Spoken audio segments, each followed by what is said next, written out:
بسم اللہ الرحمن الرحیم۔ مومنو، ان لوگوں جیسے نہ ہونا جو کفر کرتے ہیں اور ان کے مسلمان بھائی جب اللہ کی راہ میں سفر کریں اور مر جائیں یا جہاد کو نکلیں اور مارے جائیں تو ان کی نسبت کہتے ہیں کہ اگر وہ ہمارے پاس رہتے تو نہ مرتے اور نہ مارے جاتے، یہ اس لیے کہ اللہ ان لوگوں کے دلوں میں افسوس پیدا کر دے، اور زندگی اور موت تو اللہ ہی دیتا ہے، اور اللہ تمہارے سب کاموں کو دیکھ رہا ہے۔ اور اگر تم اللہ کے راستے میں مارے جاؤ یا مر جاؤ تو جو مال و متاع لوگ جمع کرتے ہیں اس سے اللہ کی بخشش اور رحمت کہیں بہتر ہے، اور اگر تم مر جاؤ یا مارے جاؤ تو اللہ کے حضور میں ضرور اکٹھے کیے جاؤ گے۔ پھر اے نبی، اللہ کی مہربانی سے تم ان لوگوں کے لیے نرم مزاج واقع ہوئے ہو، اور اگر تم بدخو اور سخت دل ہوتے تو یہ تمہارے پاس سے بھاگ کھڑے ہوتے، سو ان کو معاف کر دو اور ان کے لیے اللہ سے مغفرت مانگو، اور اپنے کاموں میں ان سے مشورت لیا کرو،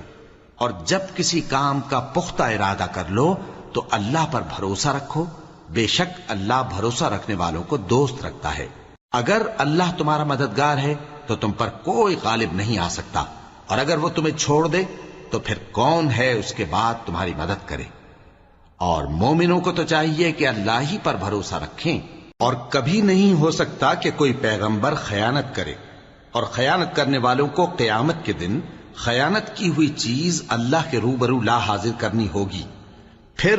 ہر شخص کو اس کے اعمال کا پورا پورا بدلہ دیا جائے گا، اور ان کے ساتھ بے انصافی نہیں کی جائے گی۔ بھلا جو شخص اللہ کی خوشنودی کا تابع ہو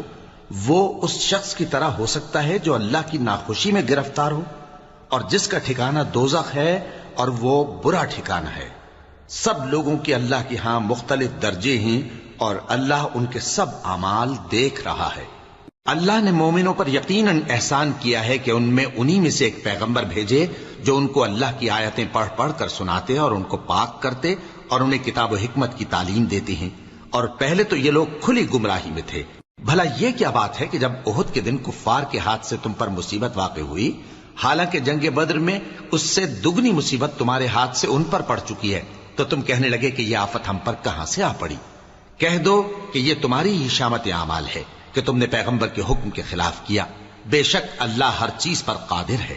اور جو مصیبت تم پر دونوں جماعتوں کے مقابلے کے دن واقع ہوئی سو اللہ کے حکم سے واقع ہوئی، اور اس سے یہ مقصود تھا کہ اللہ مومنوں کو اچھی طرح معلوم کر لے اور منافقوں کو بھی معلوم کر لے۔ اور جب ان سے کہا گیا کہ آؤ اللہ کے راستے میں جنگ کرو یا کافروں کے حملوں کو روکو، تو کہنے لگے کہ اگر ہم کو لڑائی کی خبر ہوتی تو ہم ضرور تمہارے ساتھ رہتے۔ یہ اس دن ایمان کی نسبت کفر سے زیادہ قریب تھے، منہ سے وہ باتیں کہتے ہیں جو ان کے دل میں نہیں ہیں، اور جو کچھ یہ چھپاتے ہیں اللہ اس سے خوب واقف ہے۔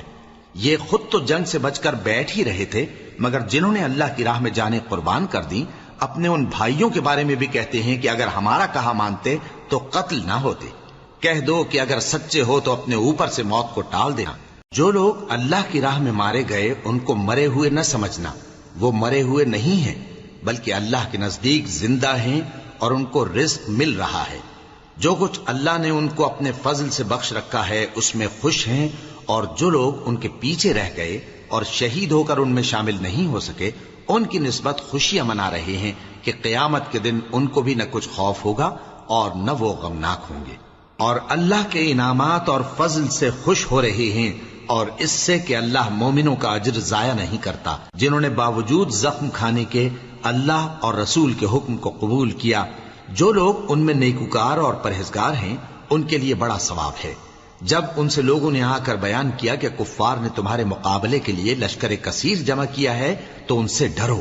تو ان کا ایمان اور زیادہ ہو گیا، اور کہنے لگے ہم کو اللہ کافی ہے اور وہ بہت اچھا کارساز ہے۔ پھر وہ اللہ کی نعمتوں اور اس کے فضل کے ساتھ خوش و خرم واپس آئے، ان کو کسی طرح کا ضرر نہ پہنچا، اور وہ اللہ کی خوشنودی کے تابع رہے، اور اللہ بڑے فضل کا مالک ہے۔ یہ خوف دلانے والا تو شیطان ہے جو اپنے دوستوں سے ڈراتا ہے، تو اگر تم مومن ہو تو ان سے مت ڈرنا اور مجھ ہی سے ڈرتے رہنا، اور جو لوگ کفر میں جلدی کرتے ہیں ان کی وجہ سے غمگین نہ ہونا،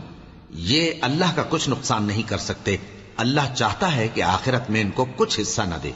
اور ان کے لیے بڑا عذاب تیار ہے۔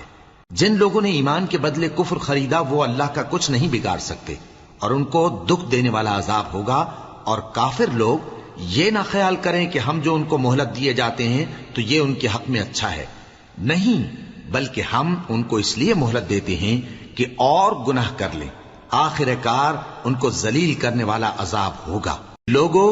جب تک اللہ ناپاک کو پاک سے الگ نہ کر دے گا، مومنوں کو اس حال میں جس میں تم ہو ہرگز نہیں رہنے دے گا،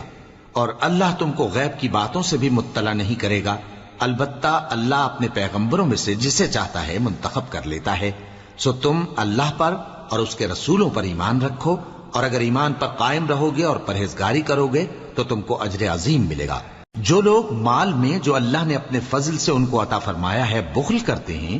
وہ اس بخل کو اپنے حق میں اچھا نہ سمجھیں، وہ اچھا نہیں بلکہ ان کے لیے برا ہے۔